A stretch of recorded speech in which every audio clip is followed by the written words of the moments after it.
Hello everyone, welcome to current affairs and education channel. आज से हम लोग इंग्लिश लैंग्वेज की शुरुआत कर रहे हैं। इंग्लिश ग्रामर्स के पोर्शन को पढ़ेंगे। इंग्लिश ग्रामर पढ़ने से पहले हम इंग्लिश लैंग्वेज के बारे में कुछ जानेंगे। इंग्लिश लैंग्वेज की हिस्ट्री के बारे में जानेंगे, कौन सा पहला शब्द था इंग्लिश का उसके बारे में जानेंगे, कितने लोगों द्वारा इंग्लिश लैंग्वेज बोले जाते हैं और इंग्लिश भाषा की उत्पत्ति कहाँ से हुई, उन सब चीज़ों के बारे में जानेंगे। तो आइए शुरू करते हैं आज का सेशन। लिखा हुआ है अबाउट इंग्लिश लैंग्वेज।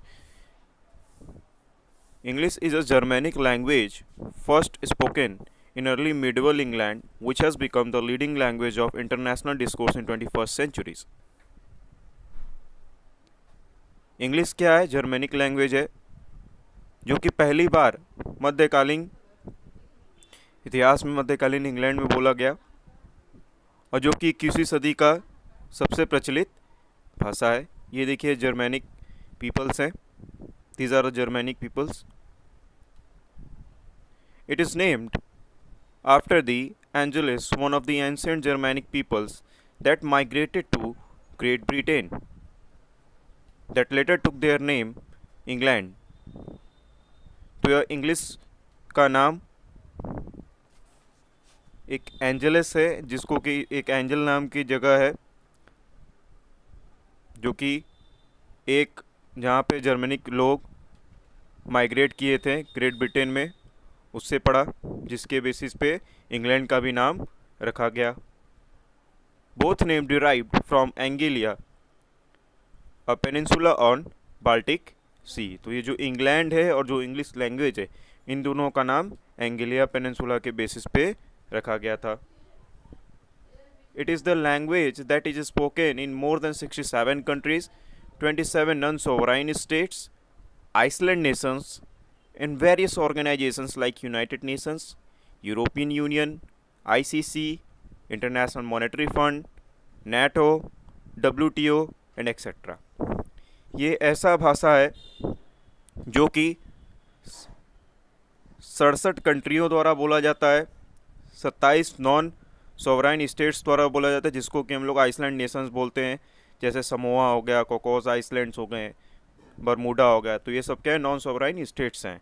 और बहुत सारी संस्थाओं द्वारा बोला जाता है, यूनाइटेड नेशंस हो गए, यूरोपियन यूनियन हो गए, ICC, IMF, नाटो, इन सब संस्थाओं द्वारा बोला जाता है।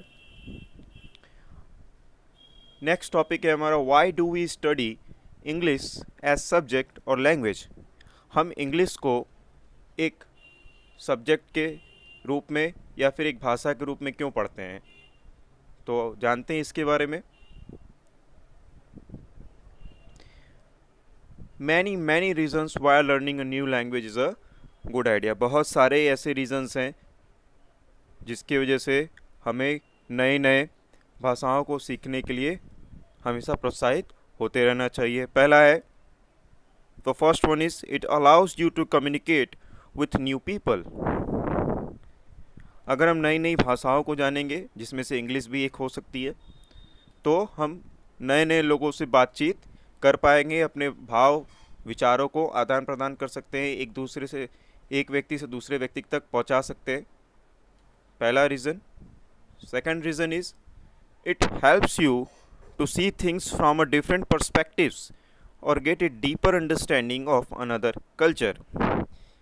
अगर हम दूसरे के भाषाओं के बारे में जानेंगे, दूसरे भाषा के बारे में जानेंगे, तो हम उनके कल्चर्स के बारे में भी जान सकते हैं, उनकी कल्चर्स के बारे में, उनकी संस्कृति के बारे में बहुत ही गहराइयों से उन सब चीज़ों के बारे में हम लोग समझ सकते हैं। Next point is it helps you to become a better listener.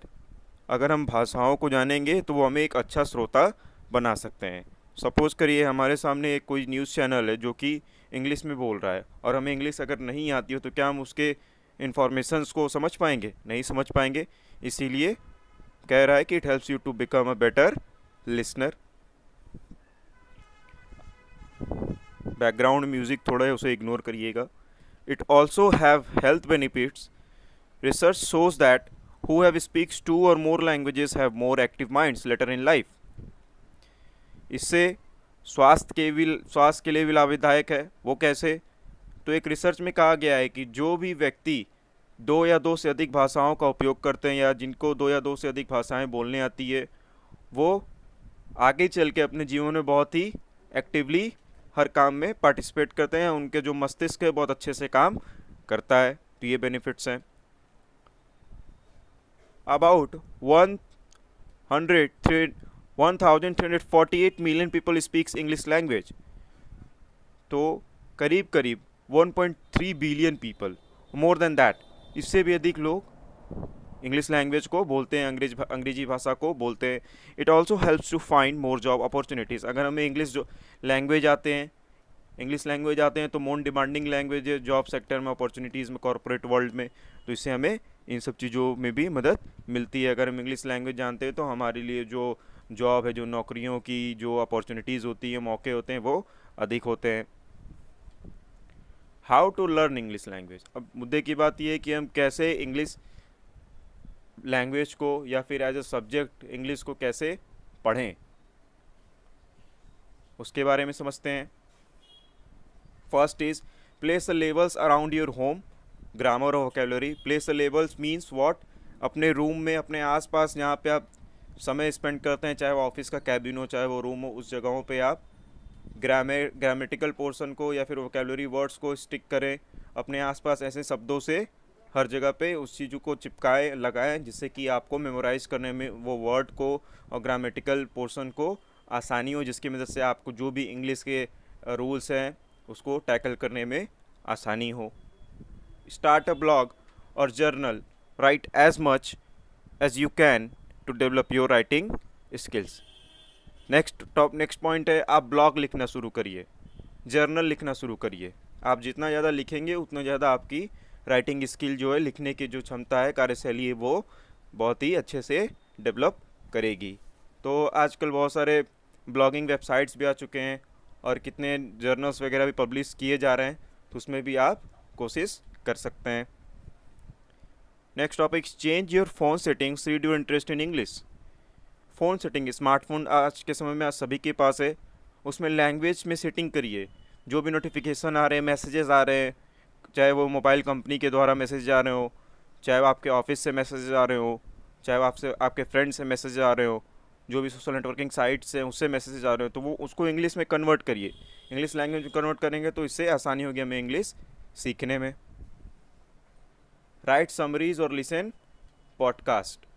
अब इंग्लिश लैंग्वेज सीखने के लिए एक ये भी जरिया है कि जो भी हम कोई भी थ्योरी या फिर कोई भी न्यूज़ पढ़ते हैं उसके समरीज़ को हम लिखें कुछ समय निकाल कर, या फिर पॉडकास्ट सुने। पॉडकास्ट मॉडर्न वर्ल्ड का रेडियो कह सकते हैं, जिसके ज़रिए कि हम किसी भी सेंटेंस, किसी भी वाक्य को हम लोग सुन सकते हैं। Last and important part is learn part of speech. ये ग्रामर का बहुत ही इंपॉर्टेंट पार्ट है। पार्ट ऑफ स्पीच के अंदर हम verb, tense, active, passive, grammar, basically इन सब चीज़ों के बारे में हम लोग पढ़ते हैं। टोटल 8 पार्ट ऑफ स्पीच है, 8 पार्ट ऑफ स्पीच है, जिसको कि हम लोग अगले क्लासेस में से शुरू करेंगे। तो कुछ तथ्य जान लेते हैं। फादर ऑफ इंग्लिश ग्रामर कौन है? Father of English grammar Lindley मुरे को कहा जाता है। फर्स्ट वर्ड इंग्लिश में कौन सा था? फर्स्ट वर्ड था as per the 2009 study by researchers at Reading University. First word कौन सा है? 2009 के शोध जो कि रीडिंग यूनिवर्सिटी द्वारा किया गया था, रीडिंग विश्वविद्यालय द्वारा, उसमें यह कहा गया है कि आई, वी, हु, टू, थ्री, ये सब क्या है? हजारों साल पहले के शब्द हैं। तो आज का सेशन यहीं पे समाप्त होता है। कैसा रहा आज का सेशन? लाइक ज़रूर करें, कमेंट करके ज़रूर बताएं, चैनल को सब्सक्राइब करना ना भूलें और आगे की अपडेट्स के लिए जुड़े रहें। बहुत बहुत धन्यवाद।